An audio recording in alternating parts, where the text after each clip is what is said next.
আসসালামু আলাইকুম রহমতুল্লাহি বারাকাতু ইনআলহামদুলিল্লাহ ওয়াসসালাতু ওয়াসসালামু আলা রাসূলিল্লাহ ওয়া বা'দ।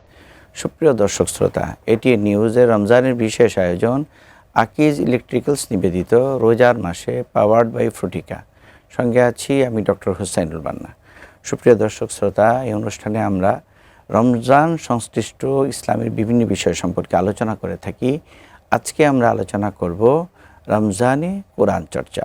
এই বিষয়ে আলোচনা করার জন্য আমরা স্টুডিওতে আমন্ত্রণ জানিয়েছি মুফতি রাশিদুল ইসলাম রাহমানীকে, খতিব বাইতুল ইসহাক জামে মসজিদ। আসসালামু আলাইকুম ওরহমতুল্লাহি ওবরাকাতুহু। ওয়ালাইকুম আসসালাম রহমতুল্লাহি ওয়া বারাকাতুহু। মুহতারাম, কেমন আছেন? আলহামদুলিল্লাহ, আপনি কেমন আছেন? আলহামদুলিল্লাহ, আল্লাহ পাক ভালো রেখেছেন। আমরা জানি যে আল্লাহ সুবহানাহু ওয়া তাআলা কোরআনে কারীমে আয়াত নাজিল করলেন, শাহরু রমাদান আল্লাযী উনজিলা ফীহিল কোরআন। রমজান মাসে আল্লাহ সুবহানাহু ওয়া তাআলা কোরআনকে নাজিল করেছেন। এই হিসেবে উলামায়ে কেরাম এবং মুহাদ্দিসিন ইকরাম এবং রাসূল পাক সাল্লাল্লাহু আলাইহি ওয়াসাল্লাম নিজেও কোরআন চর্চাকে বাড়িয়ে দিতেন। এরকমকি একটি হাদিসের মধ্যে আমরা দেখতে পাই, বুখারীর হাদিস, যে রাসূল পাক সাল্লাল্লাহু আলাইহি ওয়াসাল্লামের কাছে রমজানে জিবরিল আমিন আলাইহিস সালাতু ওয়াসসালাম আসতেন এবং কোরআন যতটুকু নাজিল হয়েছে তা তিনি শোনাতেন, আবার রাসূল পাক সাল্লাল্লাহু আলাইহি ওয়াসাল্লাম ওনাকে শোনাতেন। যেই বছর রাসূল পাক সাল্লাল্লাহু আলাইহি ওয়াসাল্লামের ওফাত হয়েছে, সেই বছর রাসূল পাক সাল্লাল্লাহু আলাইহি ওয়াসাল্লাম দুইবার জিবরিল আমিনকে কোরআন শুনিয়েছেন এবং জিবরিল আমিনও দুইবার রাসূল পাক সাল্লাল্লাহু আলাইহি ওয়াসাল্লামকে কোরআন শুনিয়েছেন। তো এই যে কোরআন চর্চার একটা বিষয়, এই ইসলামিক দৃষ্টিভঙ্গিতে এই রমজানকে কেন্দ্র করে আমরা কিভাবে কোরআন চর্চাকে বাড়িয়ে দিতে পারি? আলহামদুলিল্লাহ ওয়াসসালাতু ওয়াসসালামু আলা রাসূলিল্লাহ। ধন্যবাদ আপনাকে, খুবই চমৎকার একটি প্রশ্ন আপনি করেছেন। আলহামদুলিল্লাহ, যে রমাদানুল মুবারকে কোরআনুল কারীমের চর্চা অত্যন্ত গুরুত্ববহ। আসলে রমজান পরিপূর্ণতা তখন পাবে না যখন কোরআন তেলাওয়াতটা আমাদের কমে যাবে। কারণ আল্লাহ রাসূল সাল্লাল্লাহু আলাইহি ওয়াসাল্লাম যখন রমাদান মাস আসছেন, আপনি বলেছেন যে তিনি কোরআনুল কারীম যা তার উপর অবতীর্ণ হয়েছিল সেটা জিবরিল আলাইহিস সালাতু ওয়াসসালামের সাথে তিনি দাওয়ার করতেন। শুধু তাই নয়, জিবরিল আলাইহিস সালাতু ওয়াসসালামও কোরআন যতটুকু পরিমাণ এনেছিলেন সেটা নবীজিকে শুনিয়েছেন। এখান থেকে বোঝা যায় কোরআনের কতটা গুরুত্বপূর্ণ। শুধু তাই না, রব্বুল আলামিন আপনার যে অনুষ্ঠানের শুরুতে যে আয়াতটি আপনি বলেছেন যে শাহরু রমাদান আল্লাযী উনজিলা ফীহিল কোরআন, এই কোরআন নাজিল করেছেন রমজান মাসে। অতএব এই আয়াতকে যদি আমরা বিশ্লেষণ করি, মুফাসসিরিন কেরাম বলছেন যে কোরআনুল কারীম এবং রমজানের সাথে একটা গভীর সম্পর্ক এবং মেলবন্ধন রয়েছে। কারণ হলো, যদি কোরআনুল কারীমের তেলাওয়াতই যদি রমজান মাসে না হয় তাহলে তখন রমজানটা পরিপূর্ণতা পায় না, তখন রমজানটা অসম্পূর্ণ কেমন যেন থেকে যায়। আমরা যদি সাহাবায়ে কেরাম, আল্লাহ রাসূল সাল্লাল্লাহু আলাইহি ওয়াসাল্লাম বা আমাদের যে বুজুর্গানে দিন রয়েছেন তাদের কথা যদি আমরা একটু পর্যালোচনা করি, তাদের দিকে যদি আমরা তাকাই, তারা কোরআনকে কী পরিমাণ এই রমাদানুল মুবারকে তেলাওয়াত করতেন। আপনি রাসূলুল্লাহ সাল্লাল্লাহু আলাইহি ওয়াসাল্লামের কথা বলেছেন যে কানা জিবরিল ফি কুল্লি লাইলাতিন মিন রমাদান, রমজান মাসের প্রত্যেক রাত্রে তারা কি করতেন, ফায়ুদারিসুল কোরআন, কোরআনকে একে অপরকে শোনাতেন আল্লাহ রাসূল সাল্লাল্লাহু আলাইহি ওয়াসাল্লাম। হযরত ওসমান রাদিয়াল্লাহু তাআলা আনহুর ব্যাপারে আসছে যে তিনি প্রত্যেক দিন রাত্রিবেলা এক খতম কোরআনুল কারীম তেলাওয়াত করতেন। সুবহানাল্লাহ। শুধু তাই নয়, আমাদের ইমাম মালিক রাহমাতুল্লাহি আলাইহি তিনি ছিলেন সবচেয়ে বড় তৎকালীন সময়ে একজন ফকিহ। তার সমস্ত ক্লাস, যত মাসআইলের যে ক্লাসগুলো রয়েছে সকল ক্লাসগুলো তিনি বন্ধ করে দিতেন শুধুমাত্র রমাদানুল মুবারকে কোরআন তেলাওয়াতকে বৃদ্ধি করে দেওয়ার কারণ হলো, আল্লাহ রাসূল সাল্লাল্লাহু আলাইহি ওয়াসাল্লাম হাদিসের ভিতরে বলেছেন যে আল কুরআনু আহাব্বু ইলাল্লাহি মান ফিস সামাওয়াতি ওয়াল আরদি ওয়া মান ফিহিন্না। কারণ হলো, কোরআন আসমান এবং জমিনের ভিতরে যা কিছু রয়েছে, আমরা দুই নয়নে যা দেখি, সকল কিছুর ভিতরে অত্যন্ত মহাব্বত ভালোবাসার একটা বস্তু হল কোরআনুল কারীম আল্লাহ তাআলার কাছে। এই কারণে কোরআনকে যে যত বেশি মহাব্বত করবে, কোরআনকে যে যত বেশি ভালোবাসবে, আল্লাহ রাব্বুল আলামিনের ভালোবাসা মহাব্বত সে তত বেশি পাবে। শুধু তাই নয়, অপর এক হাদিসে আল্লাহ রাসূল সাল্লাল্লাহু আলাইহি ওয়াসাল্লাম বলেছেন, আল কুরআনু, যে কোরআন তেলাওয়াত করে, আহলুল্লাহ, সে হল আল্লাহর পরিবারের অন্তর্ভুক্ত। সুবহানাল্লাহ।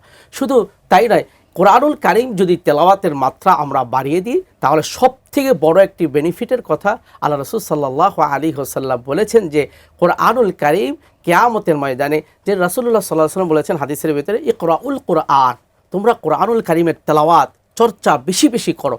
কারণ কি, ফাইন্নাহু ইয়াতি ইয়াউমাল কিয়ামা, কেননা কিয়ামতের ময়দানে শাফিআন লি আসহাবিহি, এই যে কোরআনুল কারীম তার তেলাওয়াতকারীকে সুপারিশ করবে, সুপারিশ করে জান্নাত পর্যন্ত নিয়ে যাবে। সুবহানাল্লাহ।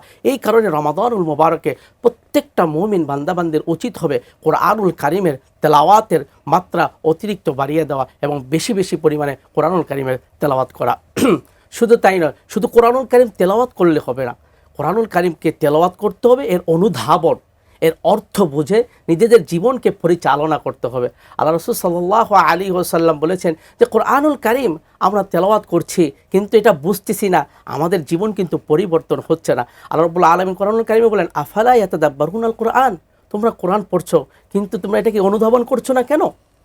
আমাদেরকে কোরআনুল কারীম তেলাওয়াত করতে হবে এবং চেষ্টা করতে হবে যে কোরআনুল কারীমে আল্লাহ রাব্বুল আলামিন কী বলেছেন, কোথায় কি আদেশ করেছেন।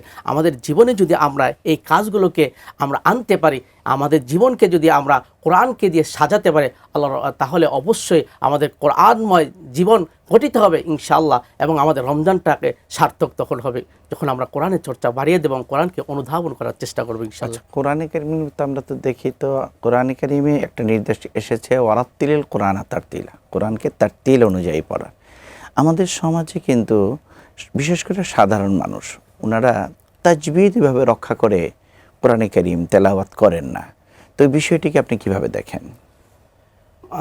অবশ্যই রব্বুল আলামিনের যে কথা ওয়ারাত্তিলিল কোরআন তারতিলা, কোরআনকে অবশ্যই তাজবিদের সহিত পড়তে হবে, তাহলে এই কথার বিপরীত ব্যাখ্যা হয় না। আমাদেরকে আসলে যদি আমরা না পারি আমাদেরকে চেষ্টা করতে হবে। সবথেকে বড় সমাধান এবং উপায় হলো এই রমাদানুল মুবারকের মাস। এই রমজান মাসে যদি আমরা যে যতটুকুন পারি, কিন্তু অবশ্যই তেলাওয়াত শুদ্ধ হতে হবে। শুধু আপনি একটু খেয়াল করে দেখবেন যে শুধু তেলাওয়াতের মাধ্যমেই নয়, আমাদের ইবাদতের সর্বোত্তম ইবাদত হলো নামাজ, সলাত।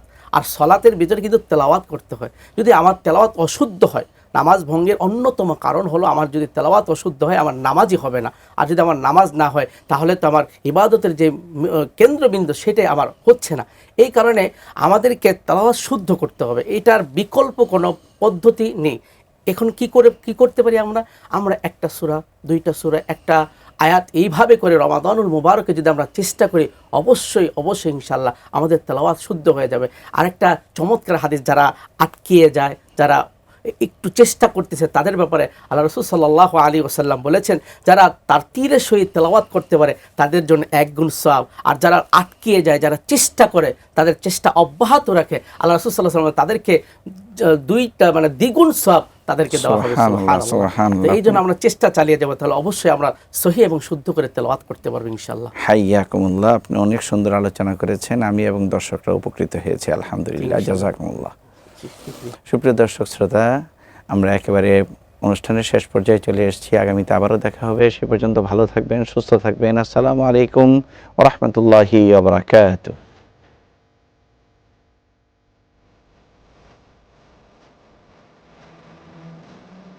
সৌজন্যে Akij electricals, powered by Frutika.